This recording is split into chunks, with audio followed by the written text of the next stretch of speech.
In order for plants to grow, they need inputs of carbon dioxide, water, and energy. The chemical process by which plants use these resources to manufacture glucose, the building blocks of plants, is called photosynthesis. In the process, oxygen gas is produced as a byproduct. The energy for photosynthesis originates in the sun and arrives at the earth as sunlight. This light has both a wave and a particle nature. The particles, or photons, are the smallest units of light. Photons oscillate along a path, which is measured as wavelengths. The light emitted from the sun contains photons in a wide spectrum of wavelengths, called the electromagnetic spectrum. Photosynthetic organisms use only a small portion of the electromagnetic spectrum, called visible light. Photosynthetic organisms contain pigments that facilitate the capture of wavelengths of light in the visible light range. The color of the pigment comes from the wavelengths of light reflected.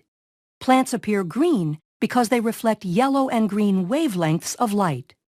Red and blue wavelengths of light are absorbed by these pigments and provide the energy that is used for photosynthesis. Within eukaryotic photosynthetic organisms, also known as photoautotrophs, the chemical reactions of photosynthesis occur within plant cells in specialized structures known as chloroplasts. Photosynthesis consists of two sets of reactions, the light-dependent reactions and the Calvin cycle. Within the chloroplast are small disc-like structures called thylakoids, which are surrounded by a fluid-filled space called the stroma.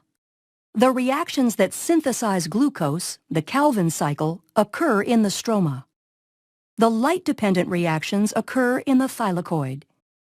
It is here that conversion of light energy to chemical energy is initiated. In most photosynthetic organisms, thylakoids contain pairs of photosystems, called photosystem 1 and photosystem 2, that work in tandem to produce the energy that will later be used in the stroma to manufacture sugars. The photosystems of the thylakoid consist of a network of accessory pigment molecules and chlorophyll, the molecules that absorb the photons of light. Within the pigment molecules, the absorbed light energy excites electrons to a higher state. Photosystems will channel the excitation energy gathered by the pigment molecules to a reaction center chlorophyll molecule, which will then pass the electrons to a series of proteins located on the thylakoid membrane. Photons of light strike photosystems 1 and 2 simultaneously. We will examine what happens with the photons striking photosystem 2 first. The energized electrons are passed from the reaction center of photosystem 2 to an electron transport chain. The electrons lost by photosystem 2 are replaced by a process called photolysis, which involves the oxidation of a water molecule producing free electrons and oxygen gas. While this oxygen gas is a byproduct of photosynthesis, it is an important input to the cellular respiration pathways.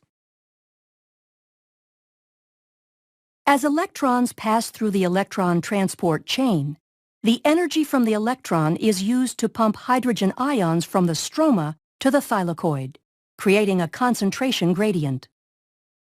This gradient powers a protein called ATP synthase, which phosphorylates ADP to form ATP. The low-energy electrons leaving photosystem 2 are shuttled to photosystem 1. Within photosystem 1, low-energy electrons are re-energized and are passed through an electron transport chain where they are used to reduce the electron carrier NADP+ to NADPH.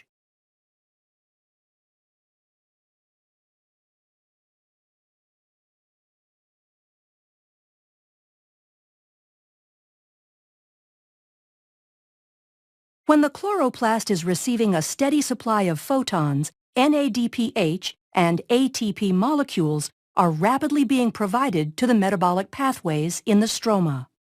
Therefore, the ATP and NADPH formed during the light-dependent reactions are used in the stroma to fuel the Calvin cycle reactions. The Calvin cycle consists of a series of reactions that reduce carbon dioxide to produce the carbohydrate glyceraldehyde 3-phosphate. The cycle consists of 3 steps, the first of which is carbon fixation. In this step, carbon dioxide is attached to ribulose 1,5-bisphosphate, resulting in a 6-carbon molecule that splits into 2 3-carbon molecules. The second step is a sequence of reactions using electrons from NADPH and some of the ATP to reduce carbon dioxide.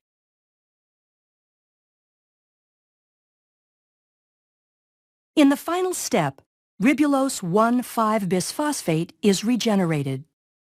For every 3 turns of the cycle, 5 molecules of glyceraldehyde 3-phosphate are used to reform 3 molecules of ribulose 1,5-bisphosphate.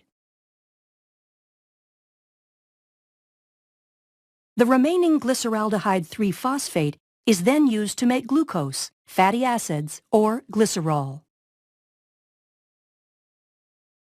It takes 2 molecules of glyceraldehyde 3-phosphate to make 1 molecule of glucose phosphate. Thus, the Calvin cycle has to run 6 times to produce 1 molecule of glucose. These molecules can remove their phosphate and add fructose to form sucrose, the molecule plants use to transport carbohydrates throughout their system.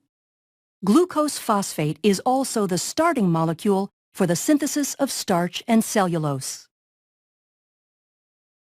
Plants produce sugars to use as storage molecules and structural components for their own benefit.